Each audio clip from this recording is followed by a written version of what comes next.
Well, good morning, good afternoon, or good evening. It's Tracy from Art Books for Creativity, and this week I am back to share a very special book.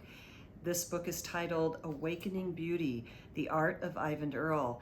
Now, if you don't know who Eyvind Earle was, he was a painter and an illustrator and a storyboard artist and creator of the beautiful forests and some of the backgrounds for Sleeping Beauty back in the 1950s during the real heyday of these particular types of films that the Walt Disney Corporation created. And a lot of us of a certain age just grew up on all of these Disney films like Bambi and Sleeping Beauty, and just informed our childhoods in many ways, and just inspired by the beauty of these creations that these incredible artists brought to us on the silver screen. So Eyvind Earle, I'm familiar with him because I was very fortunate between 1989 and 1994 to work in a beautiful art gallery in Denver, in downtown Denver. And Eyvind Earle was one of the artists that we sold. And what we had there at the time were these hand-pulled serigraphs that came directly out of his studio and company out in California. And he was still alive at that time. I'm trying to remember what year he died. He was born in 1917, I believe. And we sold these incredible hand-pulled serigraphs, the quality of which I just don't even know if you can compare an Eyvind Earle hand-pulled serigraph to many of the others at that time in the art world. So Eyvind Earle, I'm going to read just a small section of the front of the book for you because there's just so much information packed and it's hard to remember every single thing. But again, like I said, he was born in 1917. His mom and dad got a divorce when he was quite young, and his older brother passed away from, I believe, polio. Eyvind also contracted polio, but was luckily able to get over the polio. Oh, correct that, he was born in 1916.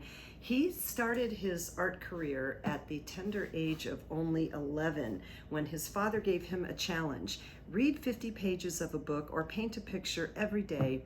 Eyvind chose both. He traveled with his father to Mexico and throughout France for nearly 4 years, painting continuously while attending private schools. This dedication to his craft resulted in a small solo exhibition abroad at the age of 14. Eyvind returned to the United States in the early years of the Great Depression and briefly worked as an assistant sketch artist for United Artists. He left United Artists and traveled in Mexico for a year, painting and living on funds provided by a wealthy friend. Now, mind you, I think he was like not even 20 years old when he did this, so this is amazing. Somebody had the fortitude to do that. After returning to the United States, he bicycled cross-country from Hollywood to New York in 1937, painting and selling watercolors to pay his way. A selection of those watercolors would comprise the first of many exhibitions at the Charles Morgan Gallery in New York City. Now, for 15 years, Eyvind Earle tried to apply for a job at the Walt Disney Studios. He finally got hired, so he applied for work at the Walt Disney Studios intermittently and for the next 15 years. In the interim, he started a Christmas card company and created artwork for magazine covers while continuing to exhibit his art domestically. Eyvind finally joined Disney in 1951 as an assistant background painter and worked his way up to the position of color stylist for Sleeping Beauty, which came out in 1959. He left the company prior to the film's release to work for John Sutherland Productions, and soon thereafter started his own animation company, Eyvind Earle Productions, Inc., in 1961. Eyvind earned a reputation for innovation and creativity, producing trademark logos, film trailers, print advertisements, television commercials, and animated specials for his company throughout the 1960s. Here's a photo of a young Eyvind Earle, and next to it is a photo of one of his beautiful paintings. Now, if you've followed, or maybe you'll know or you'll recognize it, but I'm going to first show you a section in the book that goes over his younger life and some of his early work. Oh, here's a photo, many photos of Eyvind with his mother and his father and his older brother, who, like I said, passed away tragically, leaving Eyvind an only son. And his mother, even though his parents divorced and he primarily lived with his dad, his mother was a big influence and a real helper to him later in his life. He also did get married and I'm pretty sure he at least had one child. Early work, we'll show you a couple pages here, graphite drawings, working in styles that of course were more of his contemporaries. It would take him a few years before he would kind of condense those down into the style that at least I was the most familiar with. But this page here I really like because these are watercolors, but the watercolor in particular is this one here. This watercolor really shows the very early development of what Eyvind's work would ultimately come to look like. In this watercolor here, it reminds me a little bit of something maybe that would be painted in Japan. It just has that sensibility and look to it. Okay, so after going through the early years and maybe starting his card company, here's some examples of some serigraphs and some other pieces that he did in that particular section. Large trees played a huge role in his art and the interpretation of the trees in the forests, as well as the California coastline and the beautiful rolling hills of the Santa Ynez Valley. Ultimately, I think I'm pretty sure he lived kind of in the Santa Ynez Valley, but there is a gallery that is part of the estate of Eyvind Earle, I believe, and it's called Gallery 21, and it's in Carmel, California, and they have an Instagram page that you can look up. If you just put Eyvind Earle's name into Instagram, you will find it. And then if you go to that website, they still actively sell gorgeous serigraphs. They have books, postcards, posters, and serigraphs. And if you really love this art, I would encourage you to, at least buy a set of note cards because it's just so lovely to look at. Now, while he was working at Walt Disney, which is a whole other section in the book, he did a lot of illustrations. Concept paintings is what they called them back in the day, and these were all done in gouache, usually on a paper board is what they called that back in the day. I call it an illustration board. And in this depiction, he's doing the hard edges of Desert Canyon, and this is probably the Colorado River. Grand Canyon scope is what that's called, going right through the Grand Canyon. And there are even some more whimsical styles that Eyvind would do, shown in these illustrations right here.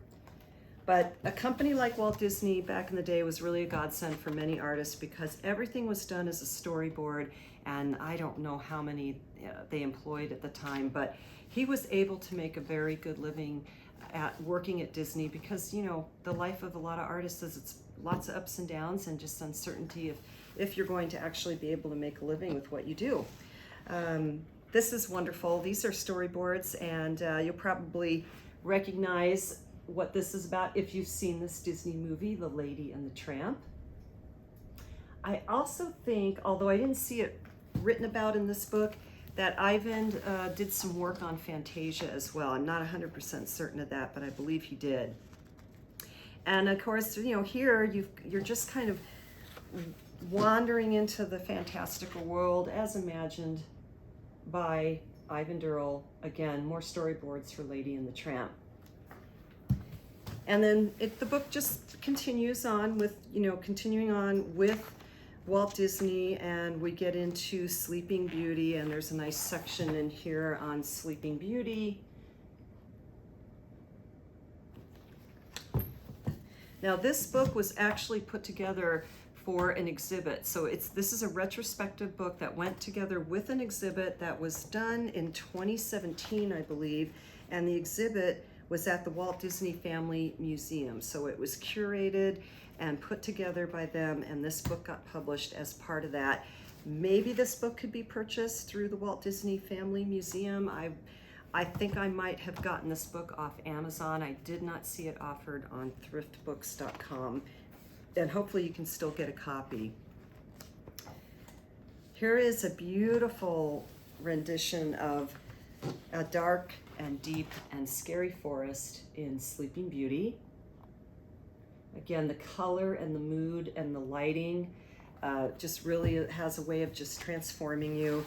And then all the way to the end, and I'll be honest with you, I haven't seen the movie in quite a long time, but this is probably one of my favorite paintings from the book, and just because the colors and the drama.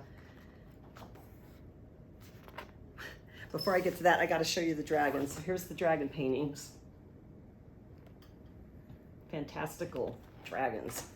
All right, but the final one in this chapter is the burning of, can't remember what was burning here, but if you could imagine, you know, just if they wanted to scare a young child at the time, this would probably be a painting that would do that, because, you know, it's all about, you know, just kind of this mood with the dark purple and the red and just being lit by this fire going on. But very conceptually and graphic and bold and just really amazing. And then there's a whole section on all of the commercial work that he did. He did covers for magazines. He did covers for albums at that time. He also did ads. I'll bet you didn't even know that Stouffer's, you can buy the Stouffer's lasagna frozen in the grocery store. Stouffer's actually had restaurants. And then of course, I think everybody knows Ham's Beer, but there you go. There's some illustrations done in the day for that to advertise their companies. And here's some album covers. All right. And we move through these chapters. We go into his scratchboard and other media, more pencil drawings, beautiful scratchboard works. Here's a good example of the scratchboard art. Okay. And then we're finally going to get to the section that, for me as an artist and as someone who worked in an art gallery back in the late 80s to the mid 90s, was what I was the most familiar with, which is the beautiful Eyvind Earle serigraphs. Now, he also would do these as oil paintings and acrylic paintings, but what we were selling in the gallery were not the originals. And now, honestly, I'm not sure what happened to all the originals. Maybe none of them were ever sold. Maybe they're just part of the Eyvind Earle estate. But the quality and the look of these serigraphs, they really did look like an individually painted painting.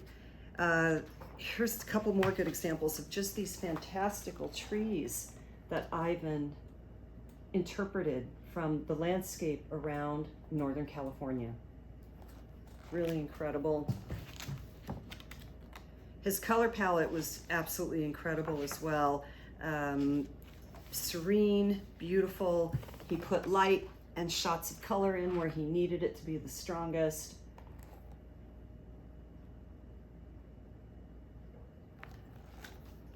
I think he lived well into his 80s when he passed away.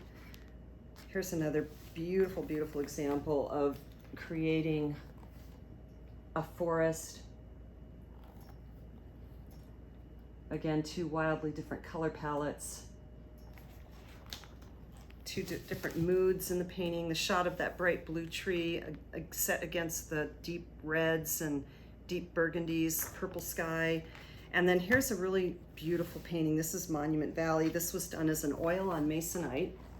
And let's see the year, 1985. 1985 for Monument Valley. Stunning painting.